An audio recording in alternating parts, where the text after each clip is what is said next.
What's going on, DJBooth.net? This is DJ Blaze, and I'm coming at you for a review video of the Reloop Jockey 3 Master Edition digital DJ controller.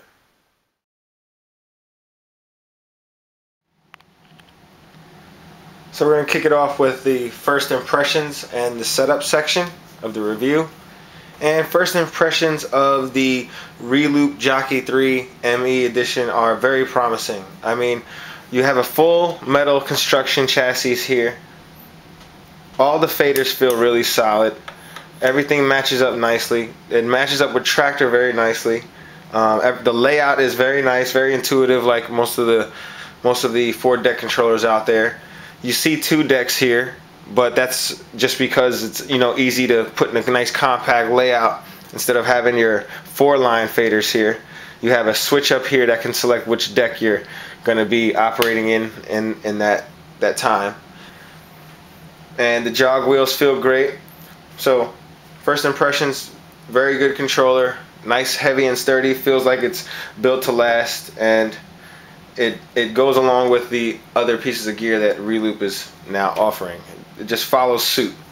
For setup was quite simple. It comes bundled with Traktor LE, but as with any other professional grade type of controller, you're going to want to upgrade to something that's a little bit more in-depth to take advantage of all the capabilities of your unit.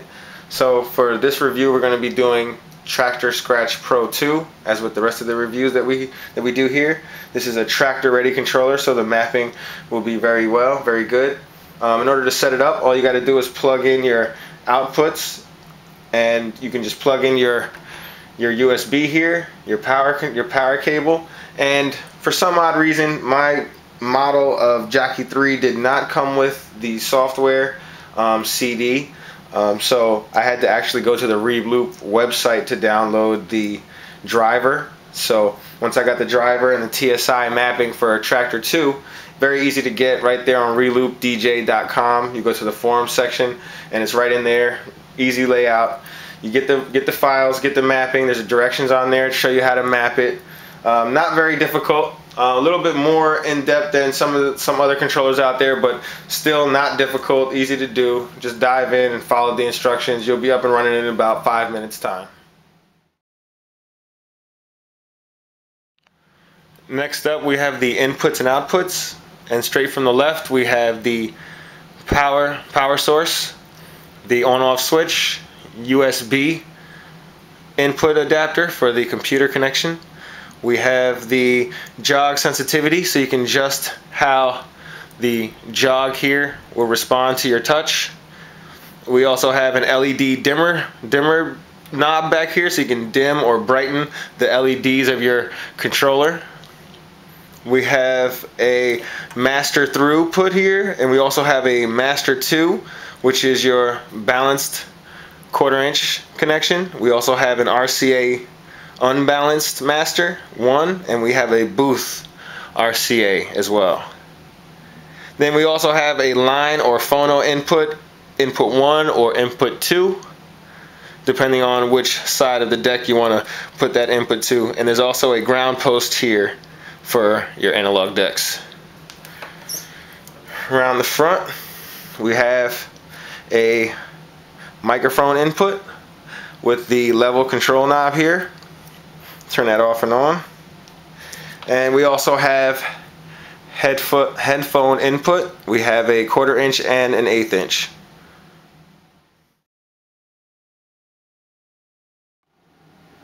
Okay, next up we'll talk about the actual mixing portion of the unit, or the mixing console. And the first thing that brings to mind is the crossfader. Most of the MIDI controllers out there do not have a user replaceable crossfader, but the Jockey 3 ME does have a user replaceable crossfader, so it's easy for you to go in there and switch it out if you need to.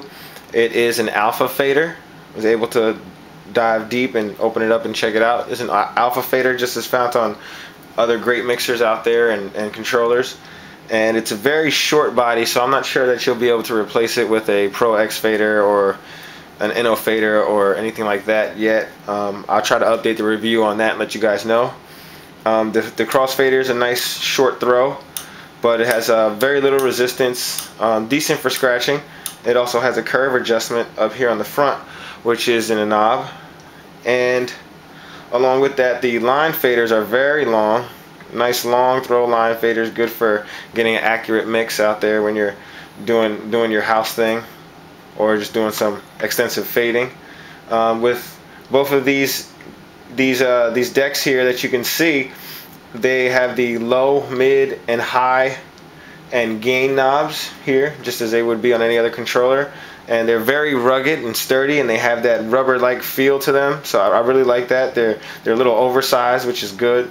You know, you got a good grip on them, and they have a center click, so you know when you're right in the middle here. They all have complete kills, all the way up and all the way down.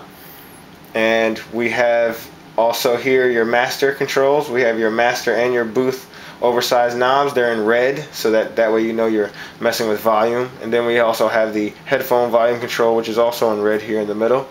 And along with that, we have the Q section, which is either towards your master or towards your Q. There's actually a fader here, so you can fade to what you want to hear in the headphones. And there's also a Q button here for your 2 decks.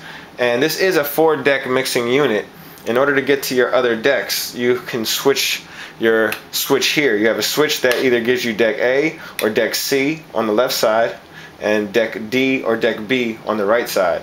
And you also have another selection on the switch which can bring you into your inputs on the back. So that way you can run a hybrid, basically, of running your analog decks or anything you input into there along with your other tracks. So you don't lose any connectivity there when you want to use it as a standalone. You can use it as a standalone and as a controller at the same time, providing great, you know, functionality and versatility on behalf of the Jockey 3. So that's it for the mixing section. Also, there is a mic section here. There's a mic input on the front, as we showed you in the input section. It's just a 1/4 inch, and there's a level knob here attached to that. Alright, next up we have what we'll refer to as the deck controls. Deck A and C found over here in this one deck, and deck B and D found over here in this other deck. So usually with a 4-channel or 4-deck of control MIDI controller, you're used to seeing 4 line faders, 4 sets of EQs, and basically a switch so that you can always go between, you know, your decks in order to control the other deck. But you always had your other, you know, set of faders and knobs for that corresponding other deck. But here, in order to control one deck completely with mixer and deck, you have to switch the switch in order over to C or A, depending on which deck you want to control. And over here you have to switch between D and B. So when we talk about the decks, the first thing that we're going to talk about here is going to be the actual jog wheels. The jog wheels on the Jockey 3 are really solid. They have no shakes or wobbles to them. They are completely touch sensitive. There's no press top or pressure plate like some of the other controllers out there. And this touch sensitivity is controlled by a little knob on the back. You can have it to where if you press it, it won't do anything, all the way up to the most sensitive, where when you just lightly press it, it's going to stop playing the track.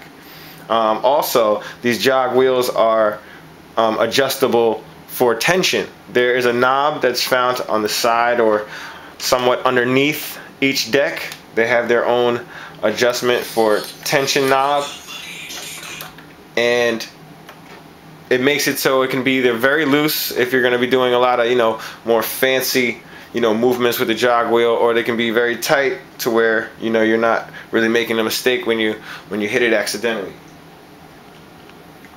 Also with the jog wheels, within the Tractor Scratch Pro 2 software that we used, the mapping was really good to the jog wheels, but it just wasn't great. It wasn't perfect. I can do some basic scratching with it, but once I started doing rigorous scratching and, you know, serious type of techniques, it just wasn't perfect for the scratch enthusiasts out there. So with that in mind, I totally recommend this controller more for, you know, mixers and people who are going to be doing house music and, you know, the high BPM stuff, rather than just doing the scratching. Next up we have the Q play pause buttons. Just like normally cue up. And then we also have a master button where it will sync for the master tempo within the track so that you can operate your effects and everything, and your loops and everything will be on tempo. We have the shift button down here, and the shift basically gives you alternate functions of certain items here. We also have a pitch key tempo slider for each deck here. We have the filter for each deck. We also have a pan left and right for each deck. And then we have the loop controls for each deck here, loop in, loop out.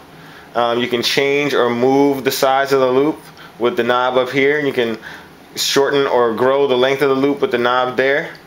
We have either hot cues here or sample cue areas. And the sample cues are actually used for the Tractor 2, which has the sample banks. So you have 4 of them here, just as corresponding with the Tractor software. Right now we're using it in the 4-deck configuration, so you can use it in 4 decks or 2 decks of tracks and 2 decks of sample. We also have hot cues here. You have up to 8 hot cues, as in Tractor Scratch Pro 2. And in order to get to 1, 2, 3, 4, and then you press 5 through 8 over here, a little button, and that lights these up a different color, so then you can operate, 5, 6, 7, 8. There's also a trash button here. Usually you have to press shift to delete your loops or your cues. Here you just press the trash button, then select the one that you want to delete, the cue or the loop. Also here we have the FX buttons, to where you can tell what FX is actually going to be on each deck. And we have a few file navigation buttons that can also be mapped how you wish within the Tractor software. Okay, next up we'll talk about the hot cues and loops. And just like with any other 4-deck controller out there, you got to have a good hot cue and loop section. And the section here in the Reloop Jockey 3 matches up perfectly with Tractor. And it's very easy to set and get rid of your hot cues. We'll start off with that. Now I'm back up in skis, going harder than I did, watch me do it. And I'ma do it, feeling like the I'ma do it, I'ma do it, I'ma do it, I'ma do it, I'ma do it, feeling like the And then to erase them, you just press your trash button, and then you get rid of the one that you don't want. You hold it down. That way it knows you really want to delete it. And for the loops, just as easy.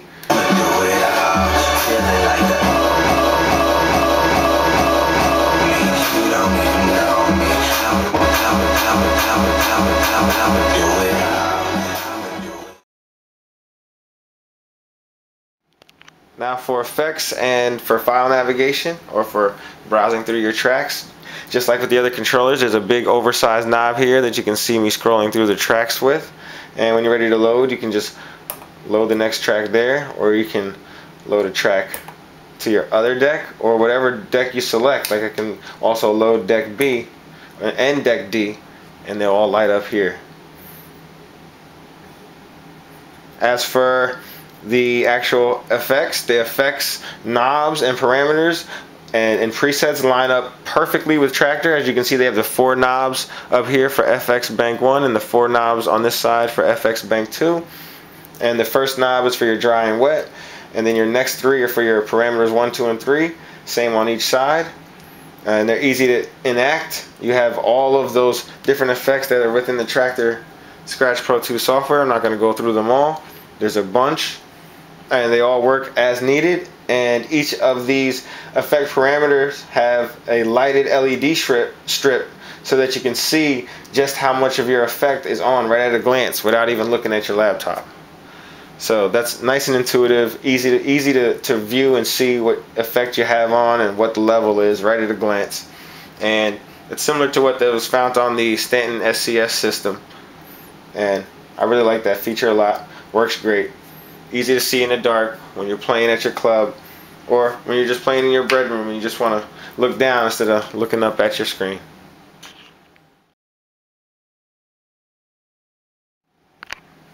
Well, in conclusion, The Reloop Jockey 3 Master Edition is a good overall controller. It has a completely solid metal construction. It can work as a standalone mixer or as a MIDI device or as a hybrid of the two. You know, you can have your inputs playing on the int and turn this into an int side of the controller for your input, or you can play the digital side over here. It's just up to you. It makes it very versatile. It has a great all-around jog wheel with tension and sensitivity adjustments. Also has excellent mapping within the Tractor Pro 2 software. There's the presets. You can find them on reloopdj.com over in the forum support section, and you'll find all your mappings, and very easy to set up. All the instructions you need are there. There's also a user replaceable crossfader. You know, most of the controllers out there do not have a user replaceable crossfader, and this is usually a sign of wear. The place that will wear and tear probably the fastest, so it's good to see that you'll be able to replace your crossfader in a time of need on your own without, you know, having to send it back off to Reloop to replace. And the other good thing about it is a nice compact size. It's about the size of the Denon MC6000, which is another compact controller. It works very well for this size, and you can also fit this in most of your gear bags and take it with you. So the size is a plus for me. On the downside, because of that size, you're going to lose 2 of your line faders and your EQ and gain controls. You know, some people would like to see and be able to change the volume of all 4 of their decks at the same time, or change some of the EQs on the other 2 decks on the fly. Even though you're not controlling it with the jog wheel, they still would like to be able to use the mixture functions in order to control the other two decks. Also, the mapping to the jog wheels are not suited for serious or rigorous scratching. I guess that's true with all MIDI controllers, but in this case, I just have to mention that it just wasn't as good as I had hoped, and but it's excellent for you know, your normal scratching, your beginner scratching. But when you start getting rigorous with it, you'll probably want something else to do it on. And also, you cannot use an internal sound card for external timecode deck control. Again, you'll have to use something like an Audio 4 or something of that nature in order to have your decks controlled by external sources within the software. So only the S4 to date still has that ability to go directly from and use its internal sound card from your analog or your digital external decks.